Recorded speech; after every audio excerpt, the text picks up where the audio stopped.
heat, our temperatures are steadily climbing on up. I'll let you know what you can expect coming up. Right now on News Channel 6 at 4, rare but deadly mosquito viruses making their way across the country. What Richmond County is doing to keep communities safe. Also ahead, a local officer back on the job 4 months after he was shot. And sharing the road with school buses, information for you that could save a life as your News at 4 starts now. Live from Television Park, this is WJBF News Channel 6 at 4.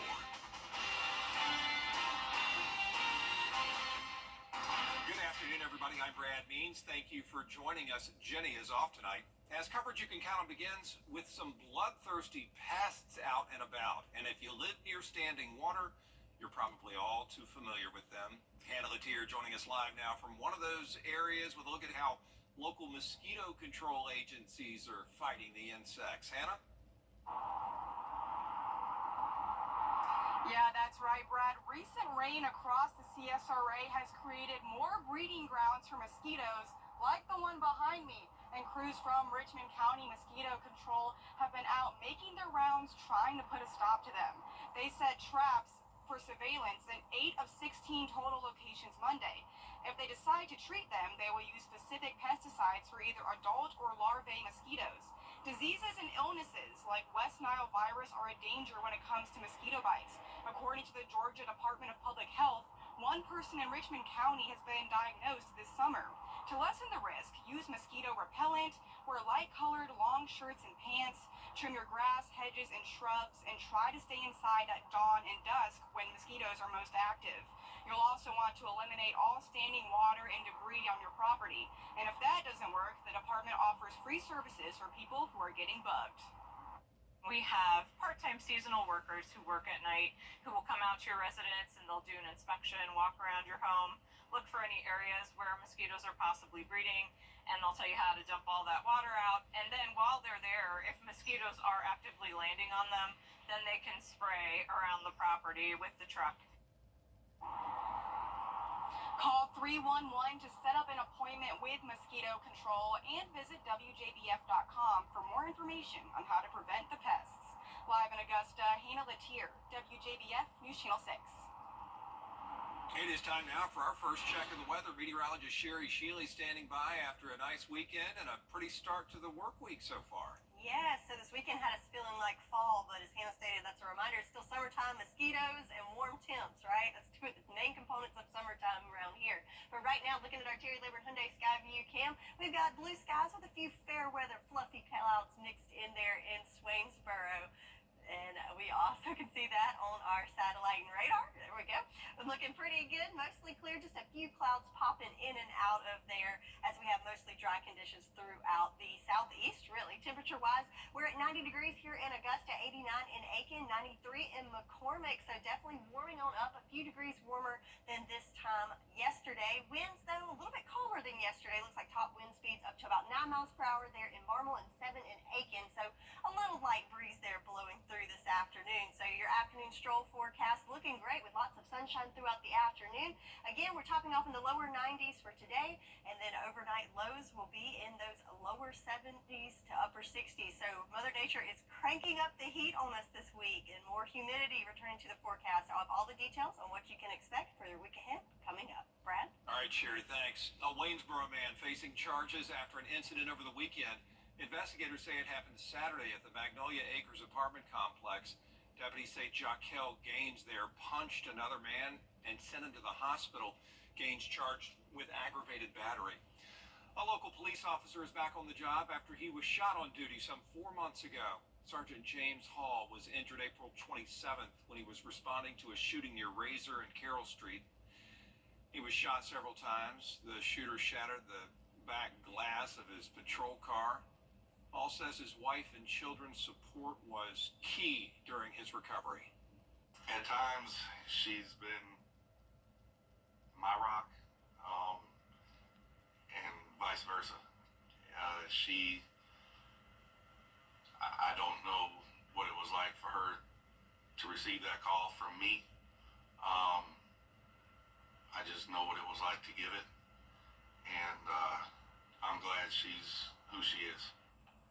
So far, no arrests in the case. If you have any information, there's a SLED tip line, 843-554-1111.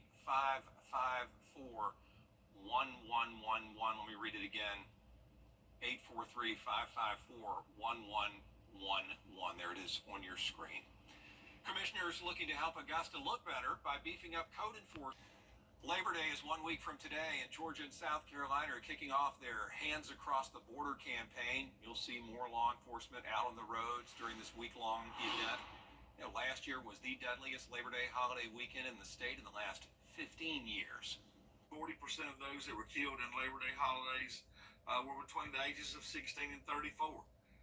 That's our future. That's the people that are when I'm gone and when you're gone, those are the people that'll be here carrying on for us. And we just want everybody to get there and be mindful, get home safe.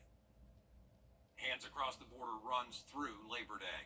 Well, school, of course, is back in session, and if you're near a school bus during your commute, there are a few bus safety rules to keep in mind. Here's Hannah Huffstickler.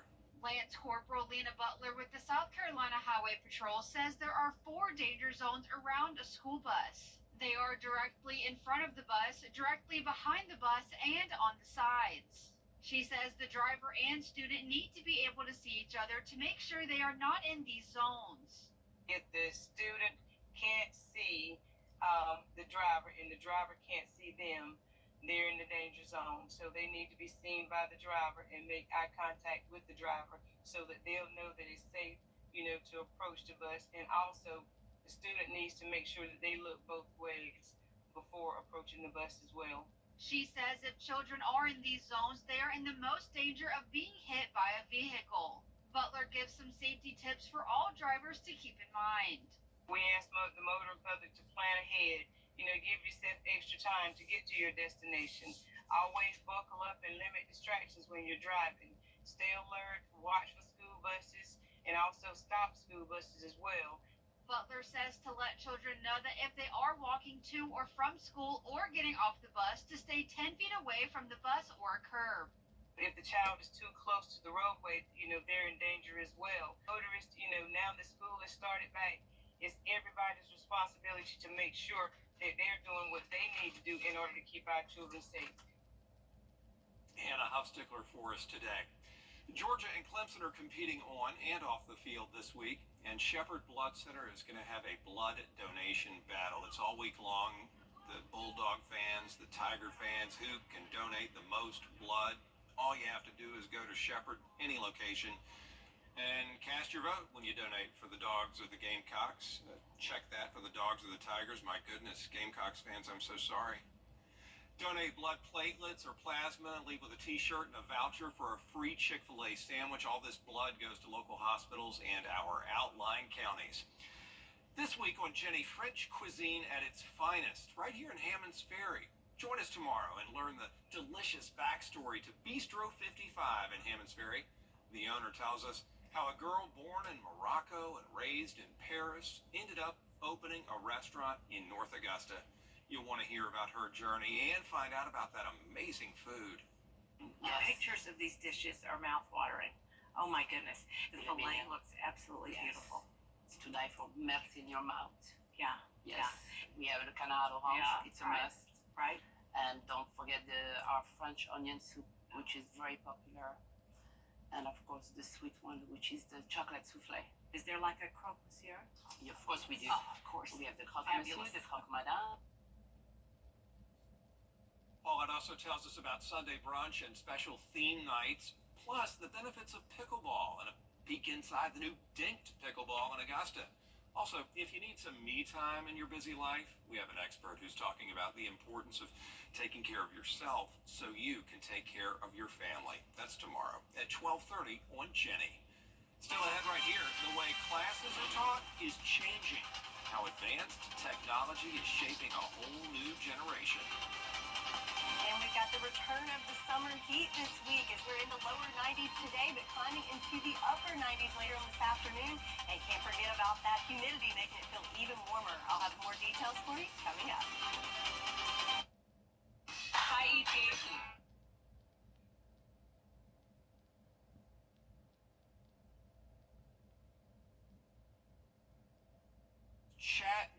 GPT, Gemini, Llama, Claude. If you know, you know. These are the names of some of the top AI tools today. In just a few years, artificial intelligence really has changed our lives. As Jason Harper tells us, if we don't embrace this technology, we just might get left behind. 66% of the leaders they surveyed said they won't hire somebody who does not have AI skills. Vera Cabiro, an emerging technologies consultant with the Department of Public Instruction for North Carolina, says some businesses won't even consider hiring a potential candidate without AI experience. The kids that graduated last year, if they try to go into the workforce, into one of these business models, they're going to potentially be at a deficit for if they're competing against students who had those AI skills. But how do you balance using AI in the classroom without crossing the line and cheating? We have to get away from that dichotomy that if you use AI, you're cheating. If you're not cheating, because they need to learn how to work with it the same way that I work with it, to enhance your own creativity, not to replace it. The acceptance and use of AI tools is inevitable, but not all educators are on board with the bots. The dangers of ignoring it in education are a lot greater than the dangers of embracing it. You can decide when and how to use AI, but it shouldn't just be in the driver's seat. It should be the human in the driver's seat, the human making the decisions. The open dialogue and proper funding is needed, and that districts need to get teachers together to help draft policies that can be put in the entire school system. Charity and the forecast are next. Weather headlines on WJBF News Channel 6. Brought to you by Hickson Roofing. If your roof needs fixing, call Mr. Hickson. The Big Ford Summer. Life. TV's #1 entertainment talk show has 15 Emmys. It's actually 16. Respect. It's a new season of Live with Kelly and Bob. Weekday mornings at 9 on News Channel 6. Now, your most accurate forecast with WJBF Live Viper 6. So a beautiful start to the new work week as we've got blue skies and just a few fluffy fair weather clouds there mixed in on our skyline here on our Terry Libbert Hyundai Skyview Cam in Augusta. 90 degrees, so a little bit warmer today as we start that gradual warm up for the week. Winds coming from the east at 5 miles per hour. So some other spots across the CSRA, we've got the upper 80s there. 86 degrees in Allendale, 89 in Thompson and Evans. Aiken, you're at 89 degrees, and some 90s there in Millen and Swainsboro alike. So everybody there in those upper 80s to lower 90s, including Sparta and Sandersville at 91 and 89 there in Waynesboro. So our temperatures are going up, and you'll also notice the stickiness going up a little bit outside. As we look at our sticky meter, as we go through today, we're kind of bordering between that humid and sticky and extremely humid category. But as we go into the day for your Tuesday, notice this peak in the stickiness there is our humidity is going to be increasing as we go through the week. So what does that mean for us? Well, not only are our air temps going to be warmer, tomorrow we're going to be in around 94 degrees and then into those upper 90s by the middle of the week, but also notice those heat indices in the triple digits up to about 107 by Thursday. So not only is it going to be warmer, but it's going to feel a lot warmer as we go through this last week of August.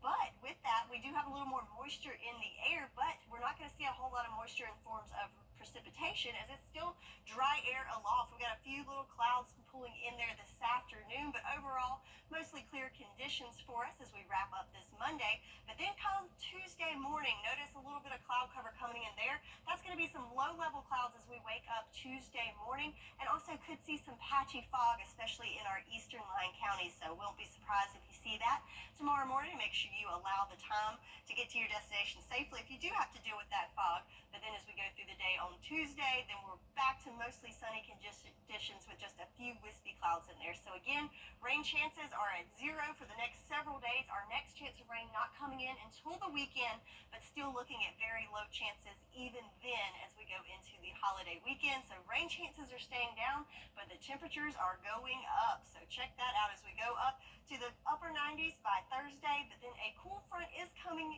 in just in time for the weekend to get us back to more normal temperatures by the weekend. So 10-day forecast, lots of sunshine in there, so mostly sunny conditions for the rest of the week, but those temperatures just keep going up and up.